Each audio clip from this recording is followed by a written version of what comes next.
Horlama, üst solunum yollarındaki bir problemden kaynaklanır.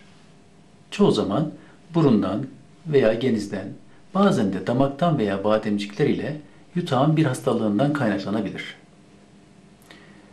Bunlar burun içi et büyümeleri, burun kıkırdağının eğikliği, burnun alerjik hastalıkları, alerjik veya non-alerjik polipler, yabancı cisimler, geniz eti büyümesi, geniz darlığı gibi hastalıkların belirtisi olabilir.